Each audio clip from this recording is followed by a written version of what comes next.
Assalamualaikum warahmatullahi wabarakatuh. Selamat malam. Waalaikumsalam. Oke, selamat malam teman-teman semua. Kami dari kelompok 3 ingin memaparkan hasil diskusi kami dan juga menyampaikan pendapat dan asumsi kami mengenai tugas mata kuliah komunikasi skill yang diampu oleh Ibu Nita Ramayanti. Nah, pada kesempatan kali ini kami akan mengangkat suatu materi yang bertemakan komunikasi emosional. Di kesempatan kali ini kami akan menggunakan konsep podcast dalam menyampaikan hasil diskusi kami. Nah, sebelum podcast berlangsung, izinkan kami untuk memperkenalkan diri kami masing-masing. Saya Al-Hafiz Khairullah dengan NPM 193510214 bertindak sebagai moderator di kesempatan kali ini. Kemudian ada teman kita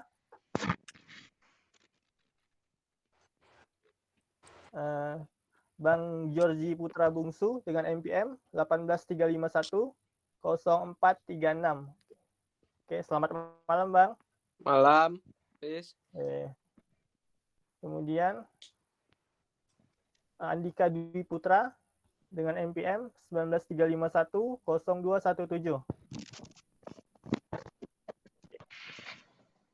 Mungkin sedang bermasalah. Selamat malam Andika. Selamat malam. Oke ya, aman ya? Aman. Oke. Lalu ada salah satu teman kami juga, Erika Pendriana, NPM 193510292, yang malam ini mungkin dia terkendala jaringan, dan karena besok dia lagi mau berangkat juga. Jadi kemungkinan kita buat podcast malam ini karena besok kami sendiri tidak bisa live ya, karena satu teman kami sibuk di perjalanannya.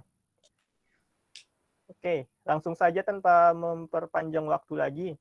Baiklah, materi kami kali ini merupakan materi yang kami ambil dari buku Communication and Interpersonal Skills in Social Work, second edition. Yang ditulis oleh Juliet Koprowska pada tahun 2008. Materi pertama itu tentang komunikasi emosional, yaitu mulai tentang definisi komunikasi emosional itu sendiri. Jika kita tilas balik lagi, kata komunikasi sudah dibahas oleh Ibu Nita Ramayanti pada pertemuan awal. Pengertian komunikasi itu sendiri yaitu suatu interaksi antara satu atau dua orang, di mana bisa dilakukan secara verbal maupun non-verbal. Nah, lalu ada kata emosional. Emosional itu sendiri kan berasal dari kata dasar emosi. Biasanya kan emosi itu lebih condong berhubungan pada amarah gitu atau kemarahan. Bagaimana menurut pendapat rekan kami Andika? Kalau misalkan setuju nggak kalau emosi itu berarti amarah gitu, ekspresi amarah atau kemarahan? Silakan. Oh, menurut saya, emosi itu memang udah sewajarnya tentang ekspresi marah ya. Soalnya kan di sini kan yang dibahas kan emosi, bukan emosional. Kalau emosional itu lebih ke ekspresi. Jadi bedanya cuma itu aja. Kalau emosi ya jelas kita punya sifat marah, terus sedih juga termasuk emosi, tapi itu lebih ke emosional sih.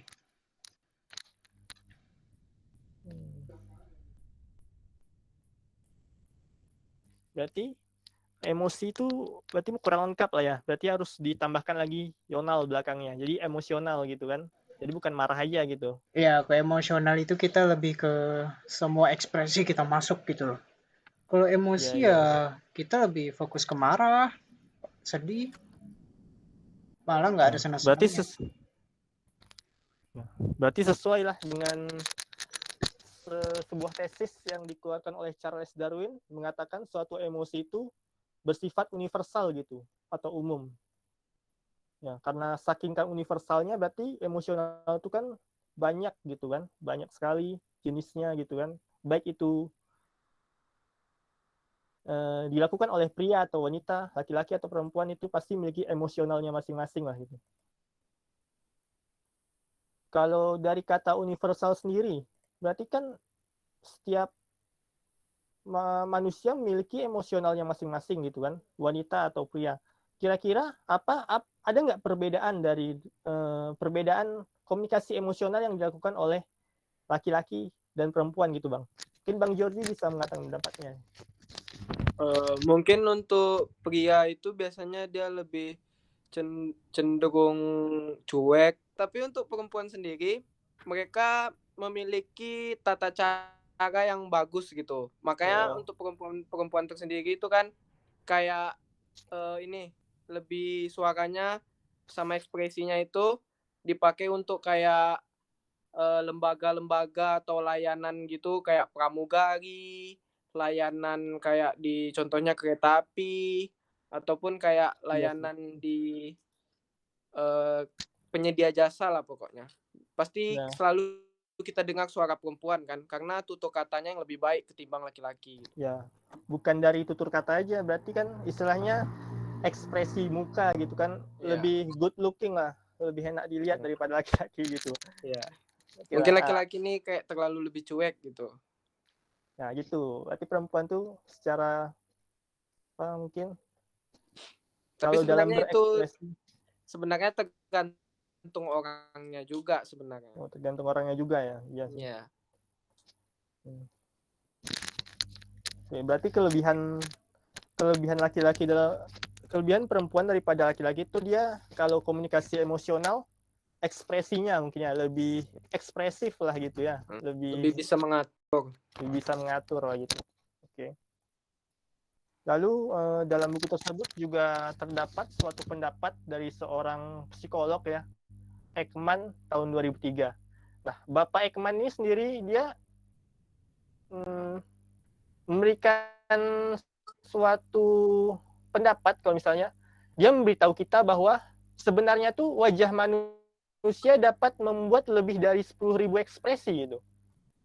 Itu kalau 10.000 ekspresi gimana, terlalu banyak kan? Kalau misalkan kita sendiri ya umumnya mengetahui ekspresi paling ya ekspresi senang, sedih, marah, gembira gitu kan, atau bahagia mungkin 10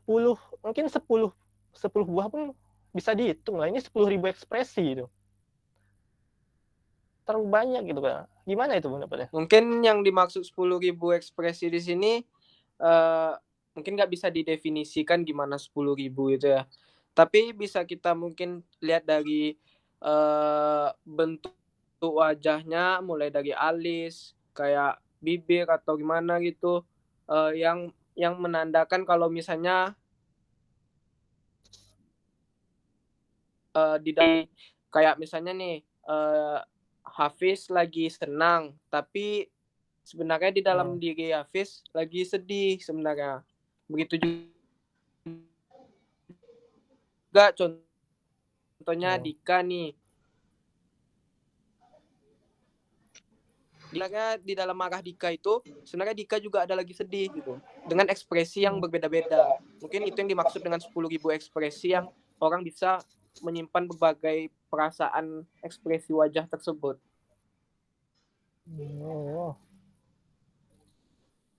Berarti setiap orang tuh bisa memalsukan ekspresinya sendiri gitu ya? Iya. Tapi kan biasanya kan orang yang bisa memalsukan ekspresi itu kan biasanya dia pintar berakting gitu loh, di depan orang banyak gitu, atau di depan orang lain gitu. Biasanya itu cocoknya jadi artis, aktor gitu kan, pemeran film gitu, cocok loh. Apalagi kayak Dika nih kan, udah keren nih. 11-12 lah sama Reza Arab Octavian. Kalau di compare kan, Reza Arab Octavian X Dika Arab Octavian gitu. Udah selesai lah. Jauh banget sumpah. Itu jauh banget.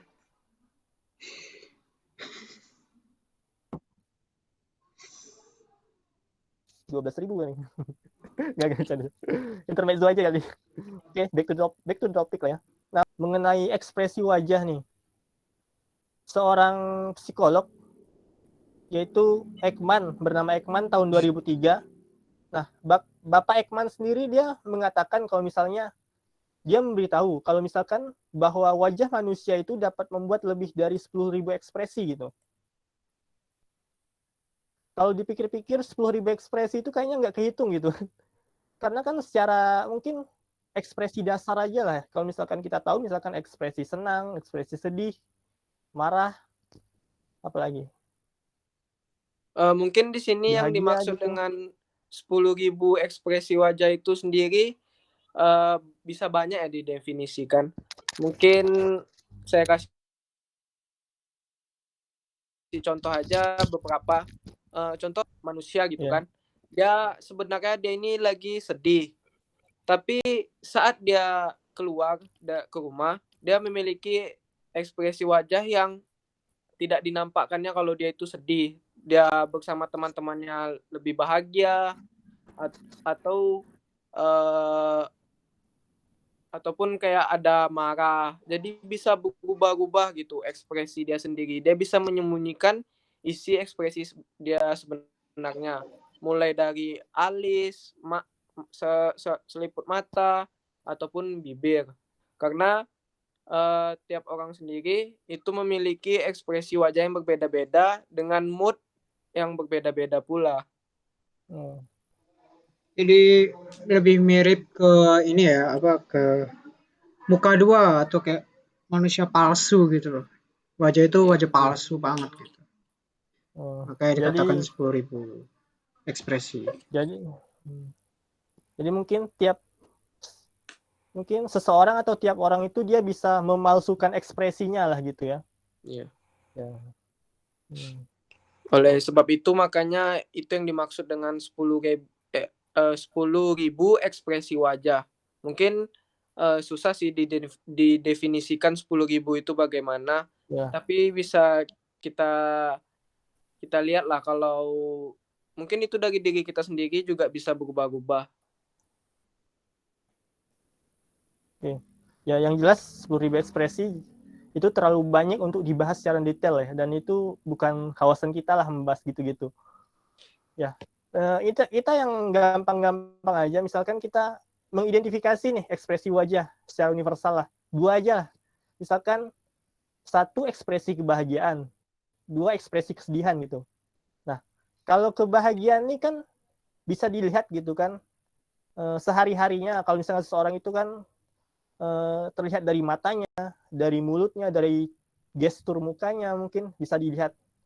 Tapi senyum kadang juga tidak cukup gitu. Kalau misalkan senyum kan dari luar, tentu dalamnya kita nggak tahu gitu kan. Iya. Seperti yang abang bilang tadi lah gitu kan, yang memalsukan itu tadi, memalsukan ekspresinya gitu. Tapi kadang kalau masalah senyum nih, kadang kita kan merasa terganggu nggak sih kalau misalnya, kadang nih ada satu kasus nih, kita jalan lah gitu kan, keluar gitu kan, jalan-jalan, atau di satu tempat kita ketemu orang gitu kan, dia menatap kita gitu kan, kita juga menatap dia gitu, dia suka senyum-senyum gitu sendiri gitu kan, tanpa ada, kita juga nggak kenal gitu kan, siapa ini gitu. Itu bagaimana tuh orang yang suka senyum-senyum sendiri gitu, padahal kita kan tidak melakukan apa-apa, atau mungkin kita tidak mengenal dia gitu. Mungkin dia senyum itu seperti kayak sopan gitu, seperti menyapa. Mungkin dia tidak menggunakan bahasa, tapi dia menggunakan gestur tubuh, seperti kayak senyum. Sebenarnya itu dia ingin menyapa. Tapi mungkin kalau dia senyum-senyum terusan, itu Ya. mungkin beda lagi lah ya. Mungkin bukan di ranah kita itu. Mungkin psikolog bisa menjawabnya. Ada gangguan kayak suka Iya, ada senyum-senyum gitu gangguan. kan. Ya. Terutama Tapi kita, kayak ini, terutama di Indonesia sendiri kan. Di Indonesia sendiri itu orang-orangnya lebih sopan dan sering menyapa ya, ketimbang lebih ramah di gitu kan. lebih ramah ketimbang di Eropa sana. Ya, betul. Bahkan orang tersebut mengakui itu di Indonesia tuh Ya. masyarakatnya ramah-ramah sebenarnya gitu.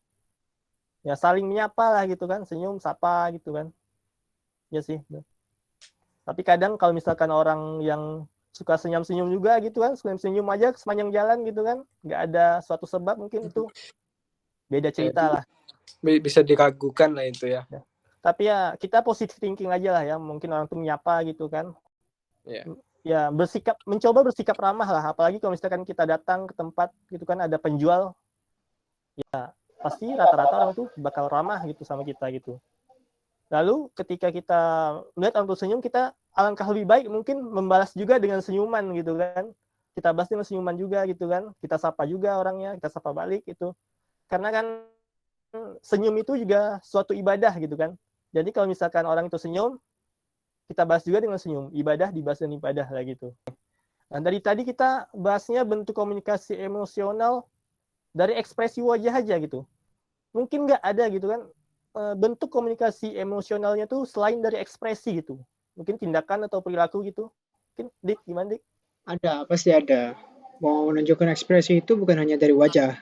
Kita bisa juga tunjukkan dari gestur tubuh kita, dari gerakan tubuh kita. Kita bisa lihat dari itu semua. Misalnya kalau lagi senang, kadang kan kita bisa lihat sendiri kan kalau misalnya ada orang senang, tiba-tiba loncat-loncat gak jelas, padahal wajahnya juga kita nggak tahu entah lagi senang apa enggak, cuman dia loncat-loncat aja gitu. Itu juga termasuk bisa salah satu ekspresi emosional juga, kayak lagi senang atau kayak lagi bahagia gitu. Karena kan juga ada juga orang lagi sedih, terus jalan-jalan, kita nggak tahu wajahnya biasa aja, cuman kan kita nggak tahu dalam dirinya, cuman kita bisa lihat dari pergerakan tubuhnya, orangnya lagi sedih itu bisa kita lihat. Ya, betul-betul. Kalau ini mungkin kita akan sedikit menyangkut nih dengan materi berikutnya. Materi berikutnya tentang teori keterikatan dan komunikasi nih. Ya, kalau dari teori keterikatan sendiri kan pernah disampaikan oleh Bowlby tahun 1988 gitu, bahwa seorang bayi atau anak itu memiliki perilaku mencari perawatan instingtual yang mendorong perilaku pemberian perawatan timbal balik di pihak orang dewasa gitu. Orang dewasa ini kan berarti kan mengarah pada orang tuanya gitu.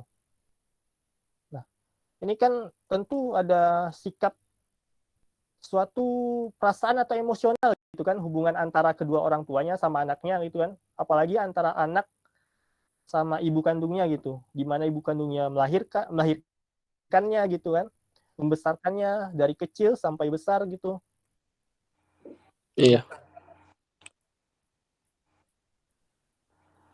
Berarti kan komunikasi emosional ini kan juga berhubung antara adanya keterikatan gitu, keterikatan yang kuat gitu kan antara kita dengan orang-orang terdekat kita gitu, apalagi dengan keluarga gitu kan, terutama pada ibu dan kedua orang tua kita lah gitu.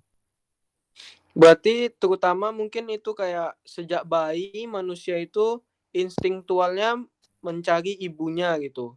Berarti ya, ketika ibunya pergi, makanya kata-kata bayi itu lebih sering menangis gitu ya. Ya betul ya. Ya jelas lah kan ya seorang anak gitu kan kalau misalkan ditinggal ibunya pasti bakal mencari juga gitu kan.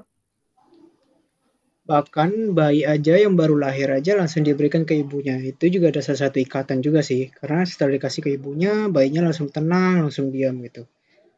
Jadi udah sewajarnya sih dari dulu. Ya.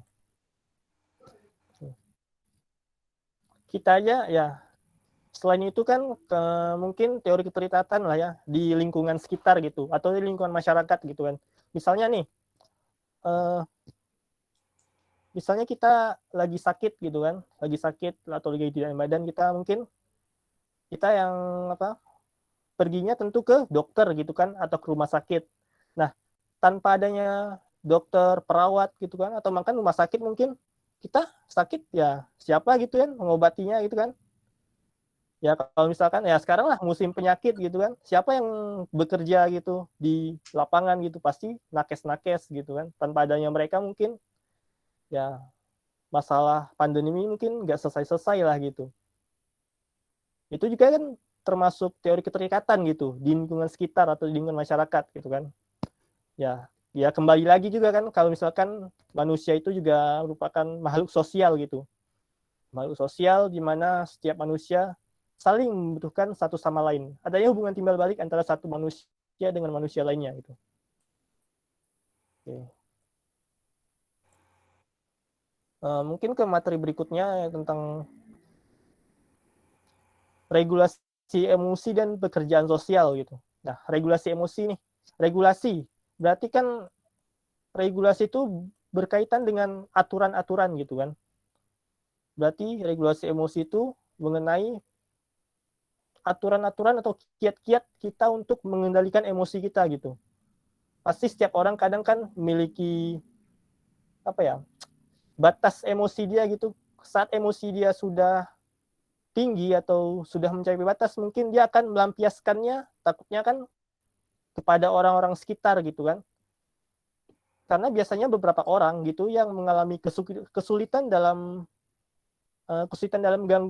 mengendalikan gangguan emosionalnya yang cukup besar dengan pengaturan diri emosional, mereka tuh kadang rentan terhadap kepanikan, depresi atau frustasi yang luar biasa, kecemasan yang tidak dapat ditoleransi lagi gitu. Karena itu bakal menjadi masalah bagi dirinya dan orang-orang di sekitarnya gitu. Nah, pertanyaannya mungkin kira-kira nih, ada nggak sebab akibat gitu kan seseorang itu tidak bisa mengendalikan emosionalnya gitu? Kira-kira gimana, Bang? Mungkin dia nggak bisa mengendalikan emosionalnya itu ya. Biasanya dari dia apa? Dia depresi ataupun seperti kayak dia nggak open minded gitu pendapat orang, terus hidupnya tuh bakalan stuck aja gitu dampaknya itu ya. Terus biasanya untuk mengendalikannya itu sendiri mungkin Dika bisa menjawabnya mungkin. Waduh, dilontarkan ke saya pertanyaannya. Aduh, kacau. Dika dia spesialis nih, spesialis karena dia kadang dia suka apa ya, ekspresinya kadang suka gitu. Spesialis dalam mengendalikan emosi nih Dika nih, karena udah terlalu banyak masalah dalam hidup. Kasih tahu deh.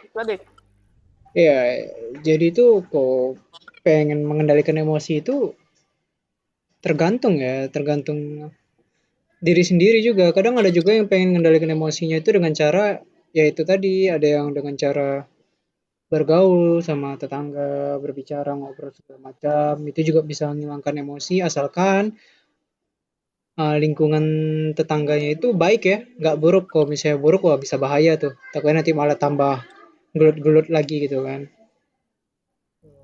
Nah, terus kalau untuk kalau untuk saya sendiri, kalau saya itu biasanya itu melakukannya kayak melakukan kesibukan kayak saya kan udah mulai masuk ke YouTube nih kan, jadi saya harus sibuk nyibukkan diri dengan editing, terus nyibukkan diri dengan recording segala macam gitu kan. Jadi mau emosi gimana pun kalau misalnya kita punya kesibukan dan kesibukannya itu positif, emosi pun bisa reda gitu loh.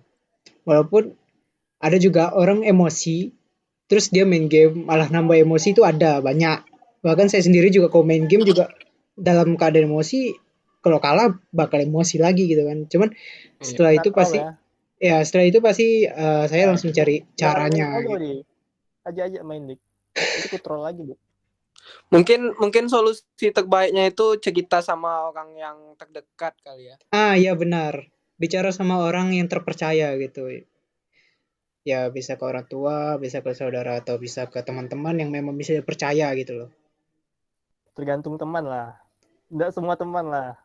Iya, pokoknya yang terpercaya sih yang penting itu kata terpercaya itu yang paling dijaga. Ya.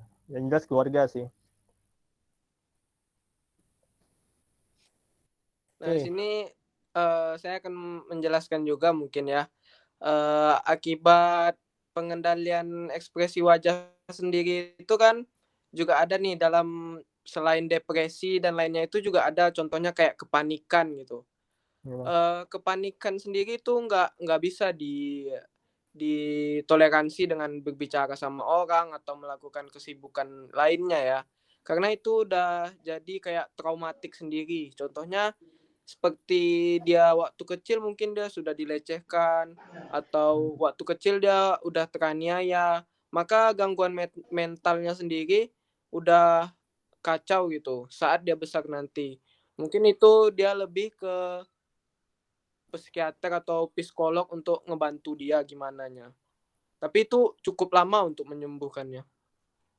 Ya itu, kalau itu mungkin eh, lebih dalam lagi mungkin ya, karena itu berbicara dengan trauma gitu kan. Iya. Itu biasanya eh,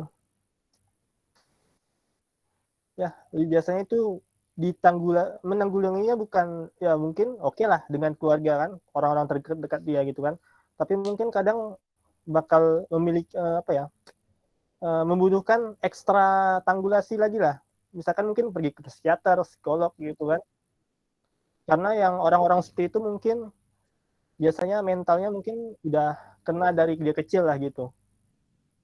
Dan ya takutnya berbahaya juga kalau misalkan kita biarkan gitu kan, takutnya malah merugikan diri dia sendiri, masa depan dia gitu kan. Benar-benar.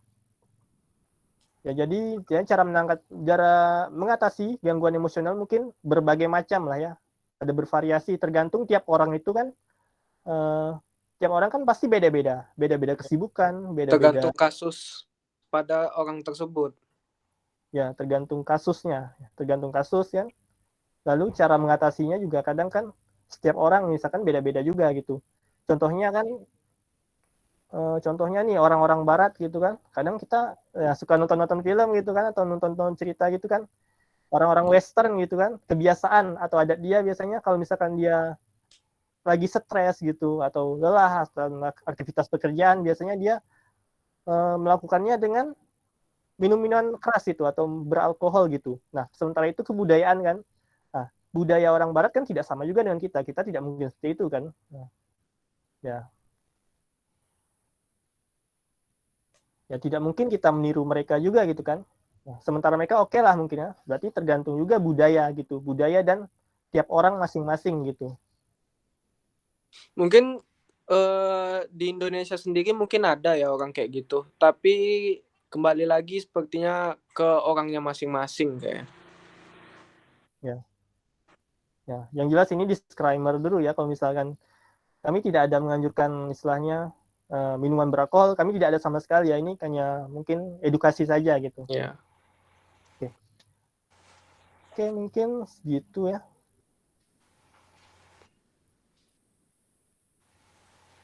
Lagi ya.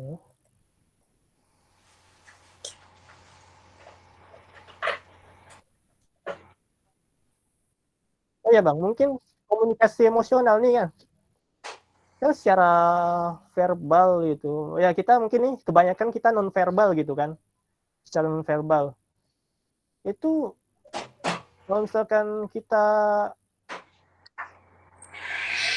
berkomunikasi ketika kita di medsos gitu kan itu bisa terjadi komunikasi emosional nggak kalau di medsos gitu Bang? Karena kita kan IT gitu kan. Mungkin ketika kita menggunakan aplikasi atau medsos, bagaimana cara kita meluangkan komunikasi emosional kita melalui media sosial gitu Bang? Mungkin dalam digital sendiri ya. Digital sendiri ekspresi wajah itu bisa seperti dalam emoticon ataupun dari stiker. Di WhatsApp sendiri udah ada stiker kan. Stiker sendiri juga ada berbentuk GIF yang bergerak. Itu bisa menggambarkan ekspresi wajah orang itu sendiri, yang dimana yang di dunia nyata dan di digital tersebut dia bisa menggambarkan gimana ekspresi dia sendiri. Tapi nggak gitu aja sih. Ada juga orang yang ngerasa dirinya nggak apa ya, lagi nggak baik-baik aja, cuman dia ngirim stiker atau bikin ngirim emotnya itu yang seneng-seneng gitu. Ada juga yang kayak gitu. Nah itu balik lagi ke sama Ya, seperti 10.000 ekspresi tadi, kayak bermuka dua gitu atau kembali lagi pembohong. lah ya. Ya. Jadi meskipun dari medsos pun mereka bisa juga memasukkan ekspresinya. Berarti secara Bisa, langsung dan tidak langsung gitu kan. iya bisa. Secara non verbal, secara langsung tidak langsung gitu. Mereka bisa meluapkan lah komunikasi emosionalnya melalui itu gitu kan. Oke. Nah, Yeah. Siap. Oke, mungkin sekian ya. Ini adalah penyampaian materi terakhir kami tentang dan juga pendapat dan asumsi kami mengenai komunikasi emosional gitu di lingkungan sekitar, di keluarga, di masyarakat, di sekolah gitu kan. Mungkin kesimpulan yang dapat kita ambil dari podcast ini ya, mengenai komunikasi emosional itu kan ya luas sekali gitu kan. Komunikasi emosional bisa dilakukan secara verbal, non verbal, secara langsung dan tidak langsung. Misalkan secara tidak langsung tadi dari media sosial, secara langsung ya kita melakukan ekspresi muka gitu kan. Asalkan kita itu bisa mempertanggungjawabkannya, dan ketika kita melakukan itu kita tuh tidak merugikan orang lain dan orang-orang di sekitar kita. Oke. Iya. Baiklah, terima kasih kepada Bapak Andika dan Bang Georgie sudah menemani di malam hari ini. Oke, sekian dari podcast kami kali ini. Mohon maaf bila ada kekurangan, salah-salah kata dan sebagainya. Semoga dapat bermanfaat bagi kita semua, dan berikutnya merupakan sesi tanya jawab. Bagi teman-teman yang ingin bertanya mungkin bisa langsung tulis di komentar atau di WA. Oke. Mohon maaf apabila ada kesalahan. Wabillahi taufiq wal hidayah. Assalamualaikum warahmatullahi wabarakatuh. Warahmatullahi wabarakatuh.